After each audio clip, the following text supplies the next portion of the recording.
আজকে আমাদের আলোচ্য বিষয় হচ্ছে নববিন্দু বৃত্ত। তা আজকে আমরা কি নিয়ে আলোচনা করব হচ্ছে নববিন্দু বৃত্ত নিয়ে। বিষয়টা কি? নববিন্দু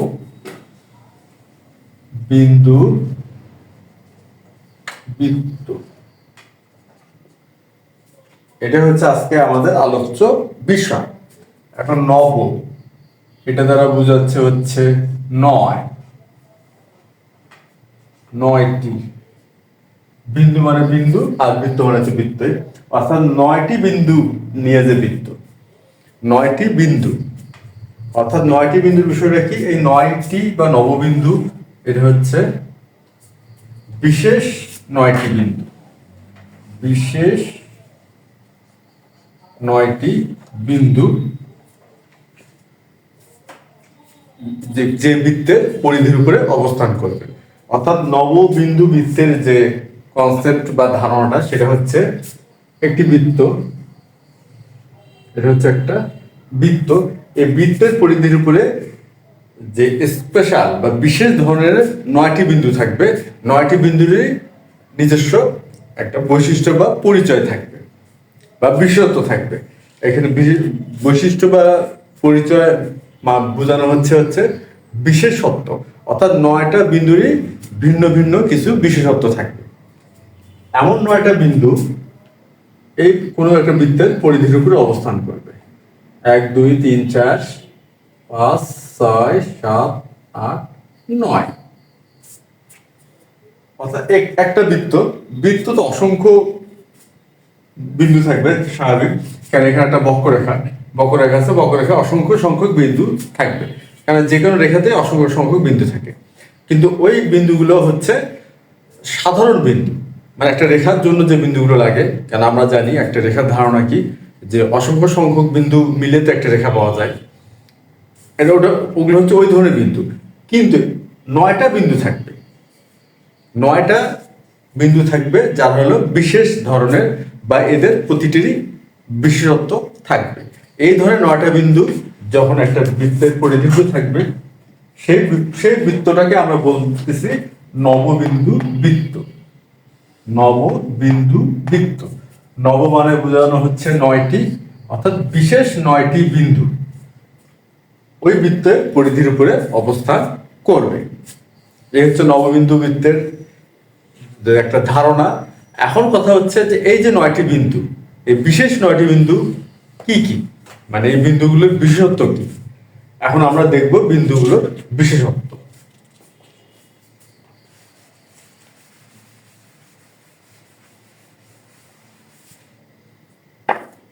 এর আগে আমাদের জেনে নিতে হবে হচ্ছে লম্ব বিন্দুর ধারণা। কি জানবো? লম্ব বিন্দু। তারপর আমাদের জানতে হবে পরিকেন্দ্র।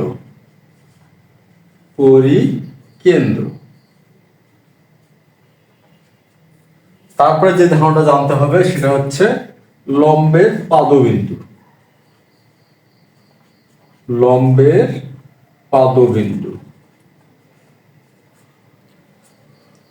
আমাদের এই যে ধারণাগুলো, আমাদের জানতে হবে। অর্থাৎ নববিন্দু বৃত্তের যে ধারণাটা আমরা জানলাম, যে 9টি বিশেষ ধরনের বিন্দু কোনো বৃত্তের পরিধির উপরে থাকবে, সেটা হচ্ছে নববিন্দু বৃত্ত।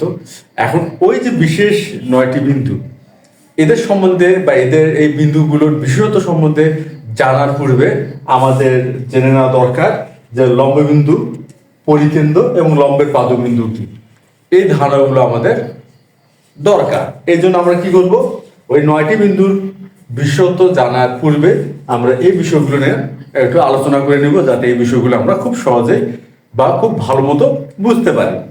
এখন কথা হচ্ছে লম্ববিন্দু। লম্ববিন্দু কি? লম্ববিন্দু হচ্ছে, মনে করি যে এবিসি, এই এবিসি হচ্ছে একটি ত্রিভুজ।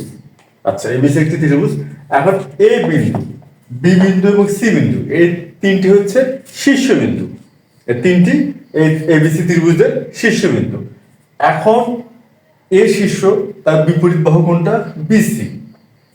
এখন এর শীর্ষবিন্দু হতে তার বিপরীত বাহু বিসির উপরে একটু লম্ব অঙ্কন করলাম।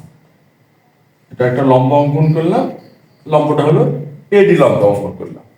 তারপরে সি হলো শীর্ষবিন্দু, এন্ড সি শীর্ষবিন্দুর বিপরীত বাহু হচ্ছে এবি। সি শীর্ষবিন্দুর বিপরীত বাহু হচ্ছে এবি। এই এবি এর উপরও একটি সি বিন্দু হতে একটি লম্ব অঙ্ক করলাম হলো সি ই। সি একটি লম্ব অঙ্কন করলাম। আবার বি বিন্দু বা বি একটি শীর্ষবিন্দু, তৃতীয় শীর্ষবিন্দু, এই বি বিন্দু হতে এসি রেখার উপরে বা এসি বাহুর উপরে আরেকটি লম্ব অঙ্কন করলাম, এগুলো হচ্ছে লম্ব বি এফ, একটি লম্ব অঙ্কন করলাম। তাহলে এই যে তিনটা লম্ব কি কি, একটা হচ্ছে এডি, একটা হচ্ছে বি এবং একটা হচ্ছে সিই। এই যে লম্ব তিনটি কি করলো, আমরা খেয়াল করি চিত্রটা, যে একটি বিন্দুতে ছেদ করলো, আমরা বিন্দুটা ধরে নিচ্ছি ও। তাহলে এখানে কি করলো, ও বিন্দুতে ছেদ করলো বা মিলিত হলো কারা, লম্ব তিনটি। তাহলে এই ও বিন্দুটা, এই ওই বিন্দুটা হচ্ছে লম্ব বিন্দু। তাহলে এই ও বিন্দুটা কি হচ্ছে, লম্ব বিন্দু হচ্ছে। এটাই হচ্ছে আমাদের লম্ব বিন্দু। তাহলে লম্ব বিন্দু ধারণাটা কি দাঁড়ালো, লম্ব বিন্দু ধারণাটা এটা দাঁড়ালো যে কোনো ত্রিভুজের শীর্ষ হতে বিপরীত বাহুর উপর অঙ্কিত লম্বত্রয়, বা লম্বত্রয় মানে হচ্ছে তিনটি লম্ব যে বিন্দুতে মিলিত হয় বা ছেদ করে, সেই মিলিত বা ছেদ বিন্দুটা হচ্ছে লম্ব বিন্দু। তাহলে লম্ব বিন্দুর কনসেপ্টটা কি দাঁড়ালো, যে কোনো ত্রিভুজের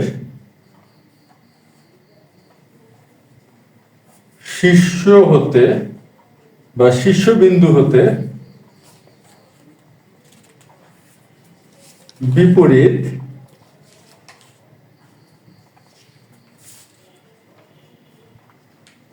বাহুর উপর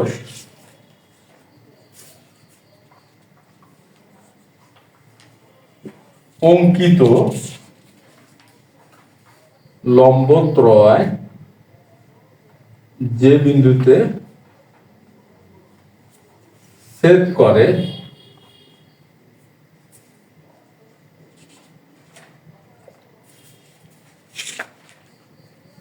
সেই বিন্দুটি লম্ব বিন্দু। সেই বিন্দুটি হচ্ছে লম্ব বিন্দু। তাহলে ওটা কি দাঁড়ালো, যে কোন ত্রিভুজের শীর্ষবিন্দু হতে বিপরীত বাহুর উপর অঙ্কিত লম্বত্রয় যে বিন্দুতে ছেদ করে, সেই বিন্দুটি লম্ব বিন্দু। তাহলে আমরা লম্ব বিন্দুর চিত্রের যে ধারণা সেটা দেখলাম, এবং সেই সাথে আমরা এটা একটা ধারণা পেলাম যে লম্ব বিন্দুটা আসলে কি। এইটা গেল আমাদের হচ্ছে লম্ব বিন্দু। এরপর আমরা লম্ব বিন্দু আমরা শিখলাম। এখন আমরা যেহেতু আমরা লম্বটা এঁকেই ফেলছি, তাহলে এখন আমরা শিখে নিই লম্বের পাদবিন্দু ধারণাটা নিই। লম্বের পাদবিন্দু খুব জটিল কোনো ধারণা নয়, খুব সাধারণ একটি ধারণা। সেই ধারণাটা কি, এই যে আমরা লম্ব অঙ্কন করছি, এই যে আমরা লম্ব অঙ্কন করছি বিসি বাহুর উপরে, তাহলে এডি লম্ব বিসি বাহুকে কি কোন বিন্দুতে ছেদ করলো, ডি বিন্দুতে ছেদ করছে। তাহলে এডি লম্ব বিসি বাহুকে ডি বিন্দুতে ছেদ করলো, তাহলে এ ডি বিন্দুটাই হচ্ছে লম্বের পাদবিন্দু। লম্বের পাদবিন্দু।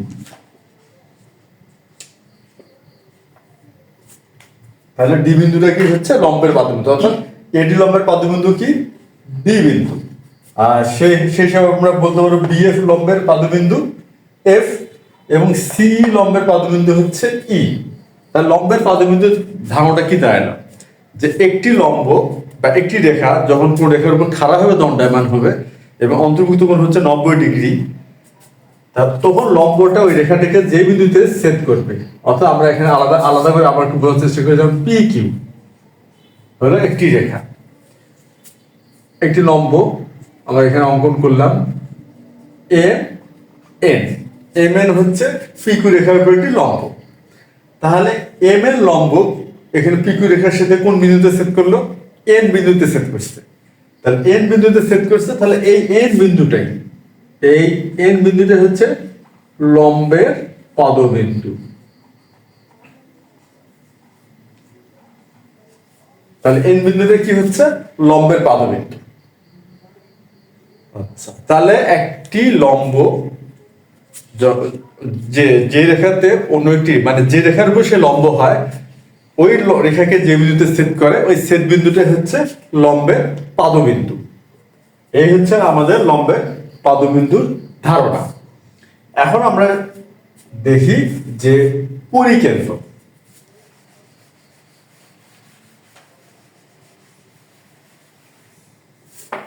পরিকেন্দ্র একটি ত্রিভুজ অঙ্কন করি।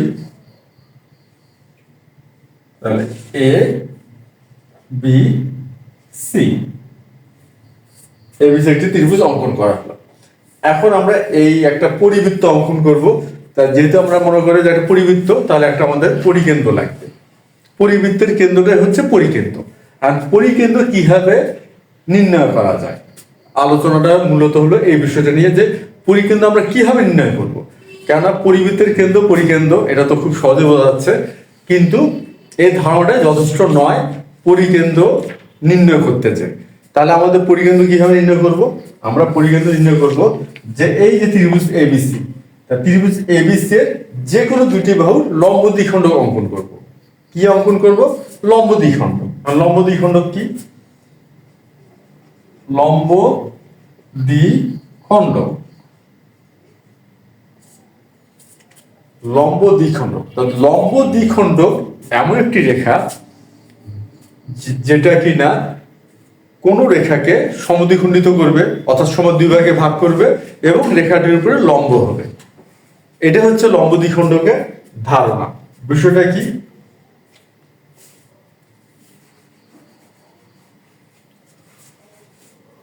বিষয়টা হচ্ছে সাপোজ পি কিউ একটি রেখা, পি কিউ একটি রেখা, এখানে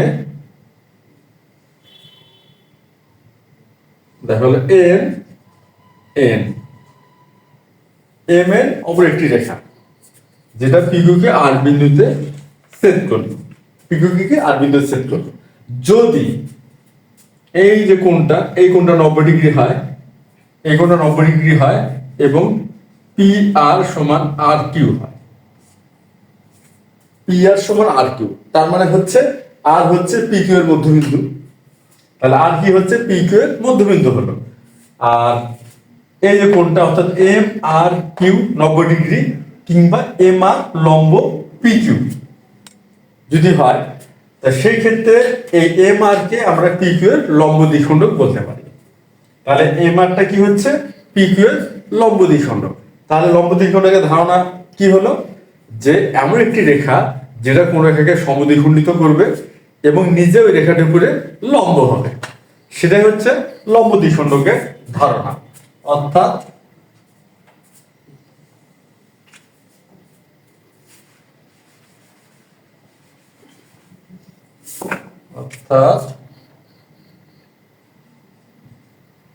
কোন লম্ব রেখা যদি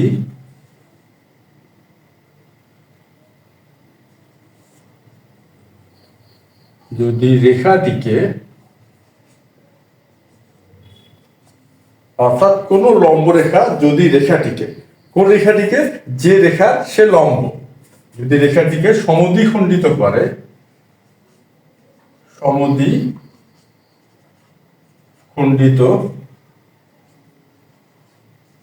সমদ্বিখণ্ডিত করে,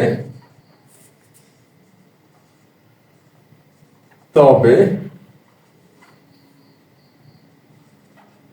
ওই লম্বটি বা লম্ব রেখাংশটিকেই লম্ব দ্বিখণ্ডক বলা হবে। লম্ব দ্বিখণ্ডক বলা হয়। আমরা একটা লম্ব দ্বিখণ্ডকের ধারণা দাঁড় করাইলাম। এটা আমরা সংজ্ঞা বা বিষয়টা ওরকম নয়, বিষয়টা হচ্ছে লম্ব দ্বিখণ্ডকের একটা ধারণা। ধারণাটা কি? কোন লম্ব রেখা, অর্থাৎ রেখাটার প্রথম শর্তেই ওটাকে লম্ব হতে হবে, অন্য যে কোনো রেখা হলে কিন্তু হবে না, অর্থাৎ রেখাটি লম্ব হবে। কোন লম্ব রেখা যদি রেখাটিকে সমদ্বিখণ্ডিত করে, অর্থাৎ লম্ব কিন্তু রেখা কি সে নিজে একটা লম্ব, ওই রেখাটুকু লম্ব হলো, আর এর সাথে কি করলো, ওই রেখাটিকে সমদ্বিখণ্ডিত করলো। তবে ওই লম্ব রেখাংশটিকে লম্ব দ্বিখণ্ডক বলা হয়। তখনই আমরা থেকে লম্ব দ্বিখণ্ডক বলতে পারবো। অর্থাৎ লম্ব হলো, অর্থাৎ ওখানে অদ্ভুত কোণ যেটা উৎপন্ন হলো সেটা 90 ডিগ্রি হলো, এটা তো হতেই হবে, এটার অন্যথা হওয়া চলবে না। কিন্তু সেই সাথে আরেকটি বৈশিষ্ট্য থাকবে, অর্থাৎ ওই রেখাটি সমদ্বিখণ্ডিত হতে হবে। যদি হয় সেক্ষেত্রে সেটাকে আমরা বলবো লম্ব দ্বিখণ্ডক। এটাই হচ্ছে লম্ব দ্বিখণ্ডকের ধারণা। আমরা আরেকবার দেখি, কোনো লম্বরেখা যদি রেখাটিকে সমদ্বিখণ্ডিত করে তবে ওই লম্ব রেখাংশটিকেই লম্ব দ্বিখণ্ডক বলা হয়। তাহলে আমরা লম্ব দ্বিখণ্ডকের ধারণা পেলাম।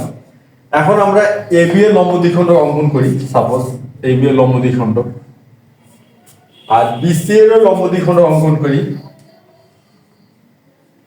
ধরে নিচ্ছি যে লম্ব দ্বিখণ্ডক দ্বয় মিলিত হলো পি বিন্দুতে।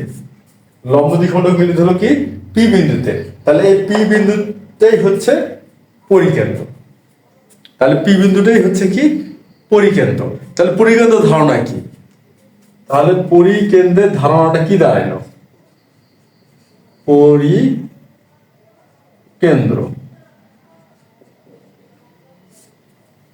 তাহলে পরিকেন্দ্রের ধারণা দাঁড়ালো যে কোনো ত্রিভুজের যে কোনো দুটি বাহুর লম্ব দ্বিখণ্ডক যে বিন্দুতে ছেদ করে বা মিলিত হয়, কোন ত্রিভুজের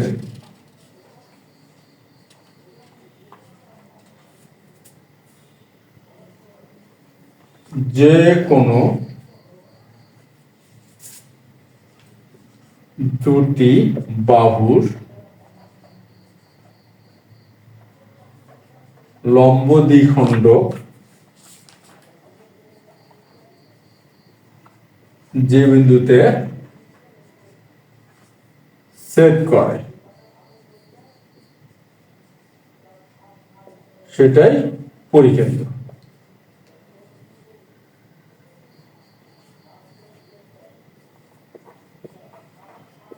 তাহলে ওটা কি দাঁড়ালো? কোন ত্রিভুজের যে কোনো দুটি বাহুর লম্ব দ্বিখণ্ডক যে বিন্দুতে ছেদ করে সেটাই পরিকেন্দ্র। তাহলে আমরা পরিকেন্দ্র পেয়ে গেলাম পি। কেননা এই লম্ব দ্বিখণ্ডক ধরি এটা হলো পি কিউ, এটা হচ্ছে পি আর, ছেদ করলো পি বিন্দুতে, তাহলে পি হচ্ছে লম্ব দ্বিখণ্ডক, অর্থাৎ লম্ব, এবং এটা হলো সমান, এই লম্ব এই সমান। তার মানে এখানে কি দাঁড়ালো? এখানে হচ্ছে বি আর সমান সি আর, আর এখানে হচ্ছে, এখানে আমাদের কিউ নেই, তাহলে এ কিউ সমান বি কিউ, আর এবং এটা হচ্ছে লম্ব, তাহলে পি হচ্ছে পরিকেন্দ্র। তাহলে পরিকেন্দ্রের আমাদের কনসেপ্টটা কি দাঁড়ালো? এটাই দাঁড়ালো যে কোনো ত্রিভুজের দুটি বাহু, যে কোনো দুটি বাহু, তিনটা বাহুরও হতে পারে, তবে ন্যূনতম দুটো বাহু লাগবে। আচ্ছা, যে কোনো দুই বাহুর আমরা লম্ব দ্বিখণ্ডক অঙ্কন করলাম, আর লম্ব দ্বিখণ্ডক একটা যে বিন্দুতে অবশ্যই ছেদ করবে, তাই ছেদ বিন্দুটাই হচ্ছে পরিকেন্দ্র। এখন পরিকেন্দ্র ধারণাটা আসলো, তাহলে আমরা পরিকেন্দ্র শিখলাম, লম্বের পদবিন্দু শিখলাম। তাহলে তিনটি ধারণা কিন্তু আমরা পেলাম আর কি, যে তিনটি আসলে বিষয়টা কি, এটা আমরা চিত্রের সাথে ব্যাপারটা বোঝার চেষ্টা করলাম। এরপর হচ্ছে পরিব্যাসার্ধ। তা পরিবৃত্তের ব্যাসার্ধ হচ্ছে পরিব্যাসার্ধ। তাহলে পরিব্যাসার্ধ কোনটা? এই যে পরিকেন্দ্র হলো পি, আর শীর্ষবিন্দু যদি যোগ করা যায়, যে কোনো শীর্ষবিন্দু, তাহলে এই যে বিপি, এই বিপিটাই হবে পরিব্যাসার্ধ। তার মানে আমরা পি কে কেন্দ্র করে বিপি এর সমান ব্যাসার্ধ নিয়ে যদি একটি বৃত্ত অঙ্কন করি, তাহলে সেটাই হবে পরিবৃত্ত। তাহলে পরিব্যাসার্ধ আমরা কেমন করে নির্ণয় করব? আমরা পরিকেন্দ্র এবং ওই বৃত্তের যে কোনো একটা শীর্ষবিন্দু যোগ করব। এমন না যে শুধুমাত্র এই শীর্ষ যোগ করলেই হবে, আমরা যে কোনো যোগ করতে পারি, পি এ যোগ করতে পারি, পিসি যোগ করতে পারি, অর্থাৎ পি এ সমান পিবি সমান পিসি সমান সমান হচ্ছে আর। আর দ্বারা আমরা পরিবৃত্তের ব্যাসার্ধ বুঝাইলাম। এই যে পরিবৃত্তের ব্যাসার্ধ আমরা এইভাবে পেতে পারি।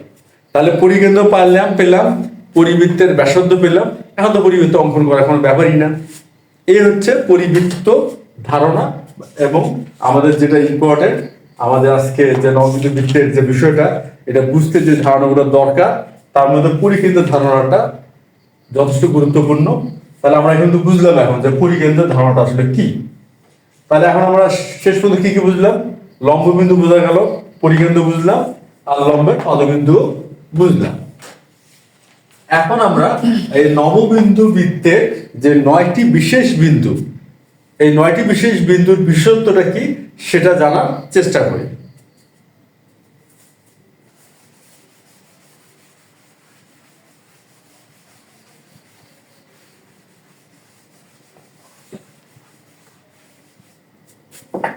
আমরা প্রথমে একটি ত্রিভুজ অঙ্কন করি।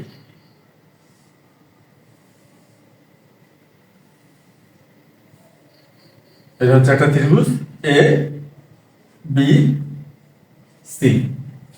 আমাদের বিন্দু কিন্তু কয়টি বিশেষ বিন্দু? কয়টি? 9টি বিন্দু হচ্ছে আমাদের বিশেষ বিন্দু 9টি। আচ্ছা, প্রথমে আমাদের যে বিশেষ বিন্দুর যে প্রথম যে বিষয়টা সেটা হচ্ছে প্রতিটি এই যে ত্রিভুজ এবিসি, প্রতিটি বাহুর মধ্যবিন্দু। তাহলে এখানে আমাদের বাহু কয়টা? বাহু হলো 3টা। তাহলে মধ্যবিন্দু কয়টা হবে? মধ্যবিন্দু হবে 3টা। 3টা বাহুর 3টা মধ্যবিন্দু। তাহলে 9টা বিন্দুর মধ্যে আমরা 3টা বিন্দুর বিশেষত্ব বা বৈশিষ্ট্য পেলাম। সেই 3টি বিন্দুর বৈশিষ্ট্য কি? এই 3টি বিন্দু হবে এই কোন ত্রিভুজের বাহুগুলোর মধ্যবিন্দু।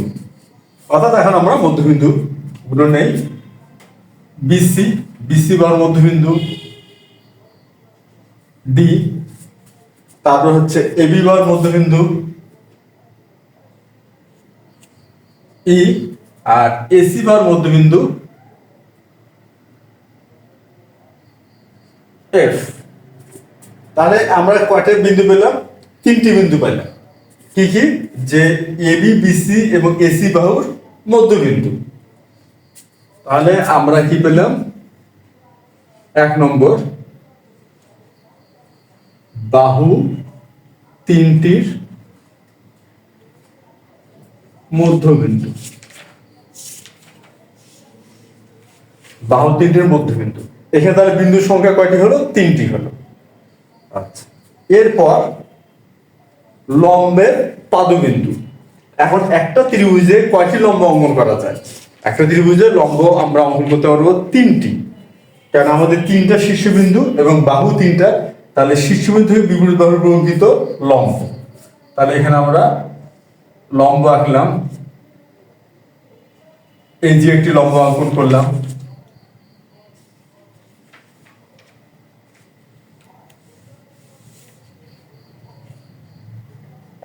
সিএস একটি লম্ব অঙ্কন করলাম, আর আরেকটি লম্ব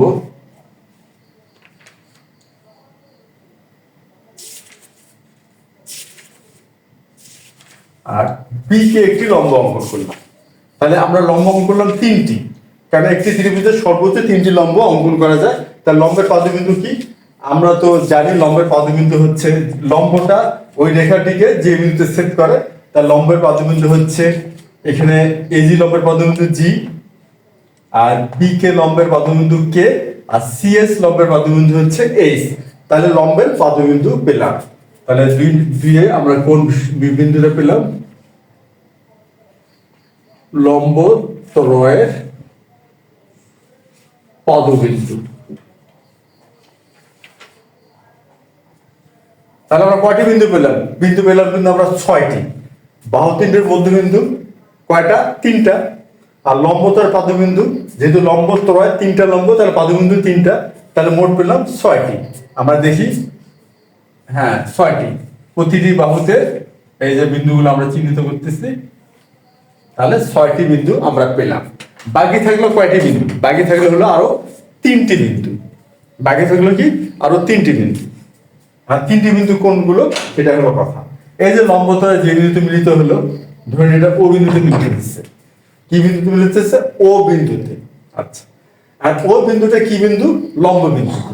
কারণ আমরা এই কিছুক্ষণ আগেই কিন্তু লম্ববিন্দু সম্বন্ধে বিশদ আলোচনা করা হলো, যে কোন ত্রিভুজে লম্বত্রয় যে বিন্দুতে ছেদ করে সেই বিন্দুটা হচ্ছে লম্ববিন্দু।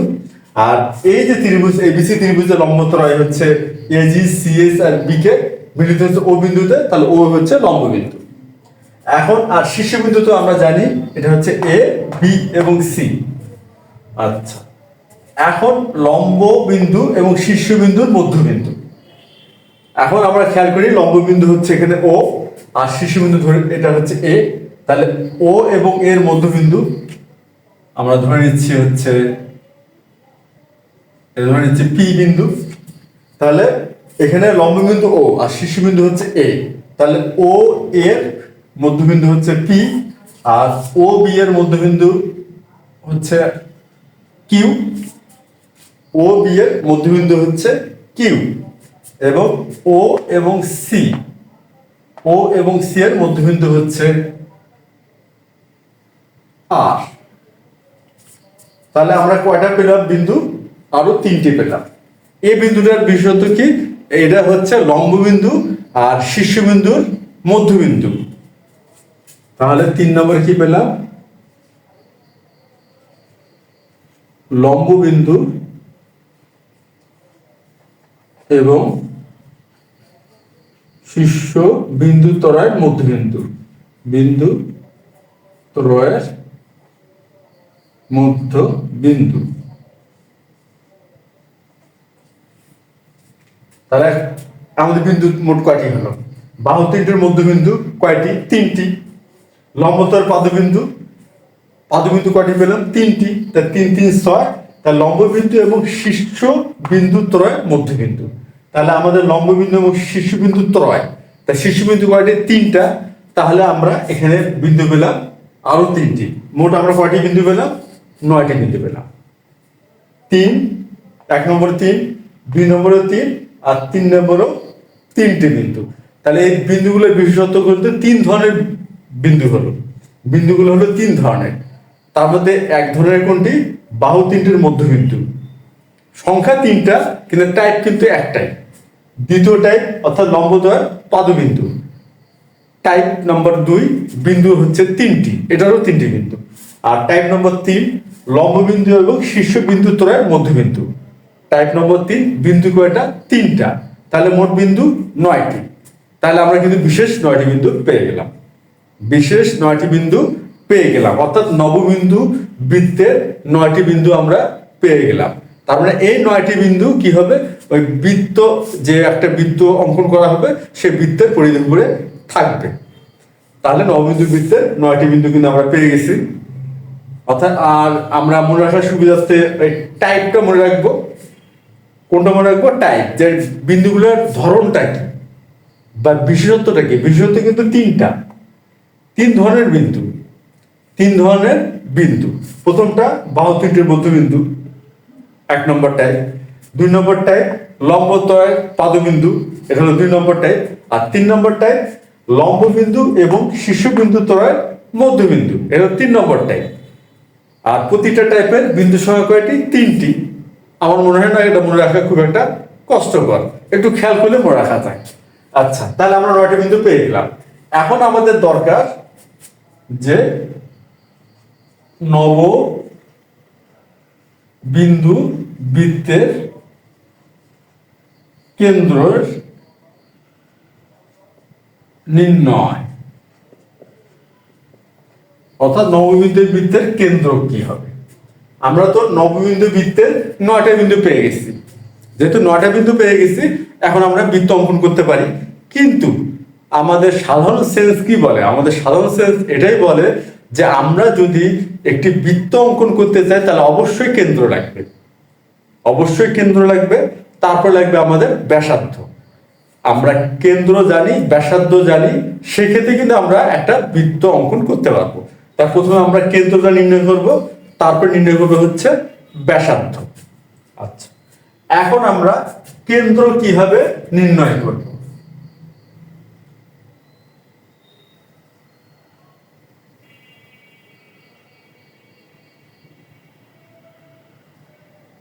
আচ্ছা, এখন কেন্দ্র নির্ণয় করব হচ্ছে পরিকেন্দ্র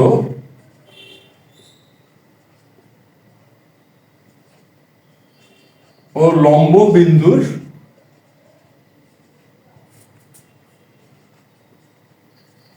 মধ্যবিন্দুই হবে নববিন্দু বৃত্তের কেন্দ্র। তাহলে ব্যাপারটা কি দাঁড়ালো? পরিকেন্দ্র ও লম্ববিন্দুর মধ্যবিন্দু। অর্থাৎ আমাদের এখন একটা পরিকেন্দ্র জানতে হবে। কি জানতে হবে? পরিকেন্দ্র, অর্থাৎ এই ত্রিভুজ এবিসি এর পরিকেন্দ্র জানতে হবে। তাহলে ত্রিভুজ এবিসি এর পরিকেন্দ্র আমরা কিভাবে নির্ণয় করব? যে কোনো দুটি বাহু লম্ব দ্বিখণ্ড যে বিন্দুতে মিলিত হয়। আচ্ছা, আমরা এখন বিসি বাহুর যে লম্ব দ্বিখণ্ড অঙ্কন করি, এখানে ডি হচ্ছে মধ্যবিন্দু, তাহলে মধ্যবিন্দুতে একটা লম্ব অঙ্কন করলেই হচ্ছে। তাহলে আমি মধ্যবিন্দু একটি লম্ব অঙ্কন করলাম। বিসি এর মধ্যবিন্দু কি? ডি। ডি বিন্দুতে একটি লম্ব অঙ্কন করলাম। আর এসি এর মধ্যবিন্দু এফ, তাহলে এফ বিন্দুতে আরেকটি লম্ব অঙ্কন করলাম।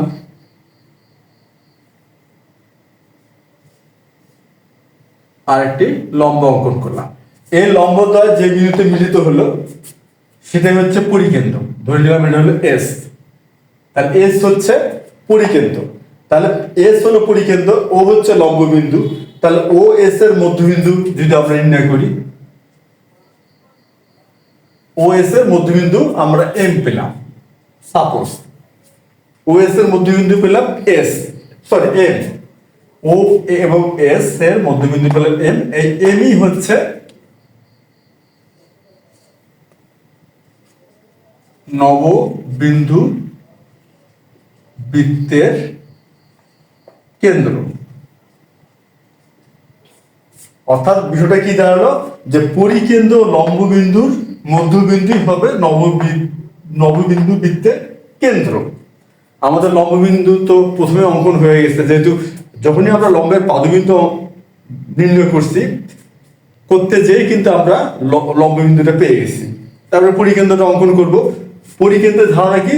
যে কোনো ত্রিভুজের যে কোনো দুটি বাহুর লম্ব দ্বিখণ্ডক, অর্থাৎ এমন একটি লম্ব রেখাংশ যেটা বাহুটিকে সমদ্বিখণ্ডিত করে। অর্থাৎ আরেকভাবে যদি আমরা বলি, মধ্যবিন্দুতে অঙ্কিত লম্ব।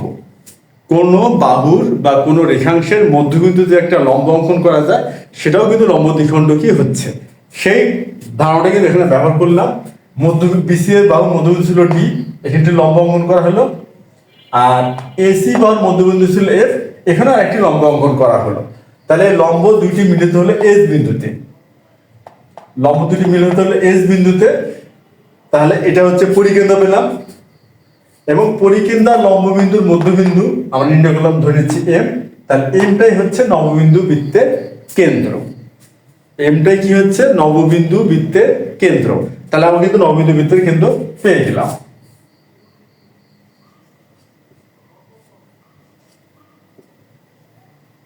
আচ্ছা, তা নববিন্দু বৃত্তের কেন্দ্রের ধারণাটা কি দাঁড়ালো?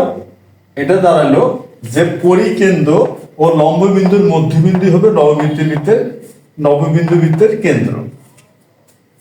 এটা হচ্ছে কেন্দ্র। পরিকেন্দ্র ও লম্ববিন্দুর মধ্যবিন্দু। আমরা কিন্তু নববিন্দু বৃত্তের কেন্দ্র পেয়ে গেলাম। এখন হচ্ছে নববিন্দু বৃত্তের ব্যাসার্ধ। নববিন্দু বৃত্তের ব্যাসার্ধ।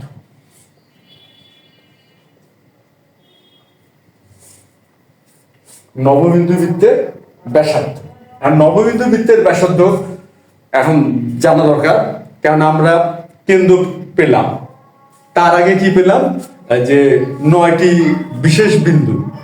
তার 9টি বিন্দু আমরা পেয়ে গেছি, প্রথমেই আমরা দাঁড় করে আসছি। তারপরে আমরা কেন্দ্র নির্ণয় করলাম, এখন দরকার ব্যাসার্ধ। তার নববিন্দু বৃত্তের ব্যাসার্ধ হচ্ছে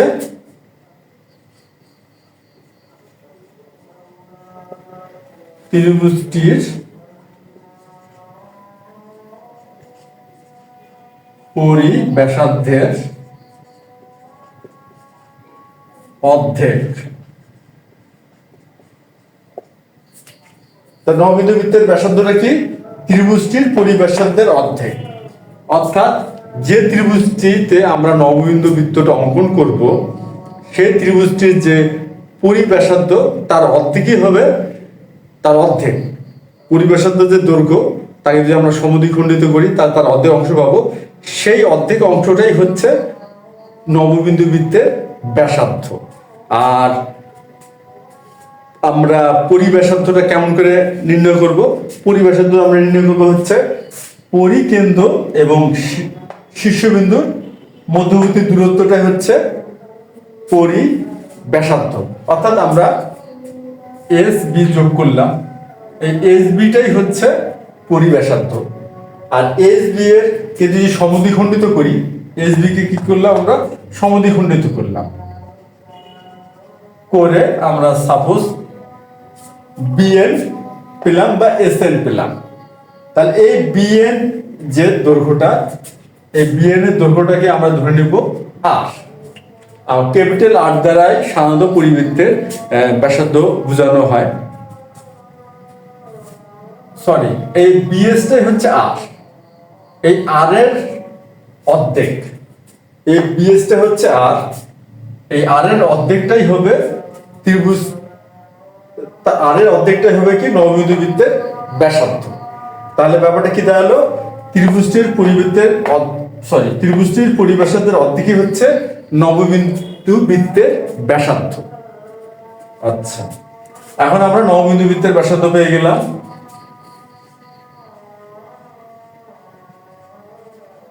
ব্যাসার্ধ ত্রিভুজটির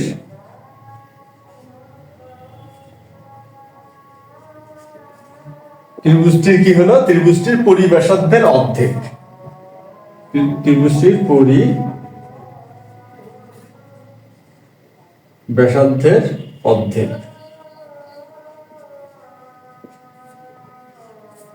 আমরা কিন্তু পূর্ব যে সম্যক যে ধারণা বলা যায়, বিশদ ধারণা বলি বা সম্যক ধারণা বলি বা সার্বিক ধারণা বলি, অবশ্যই কিন্তু আমরা পেয়ে গেলাম।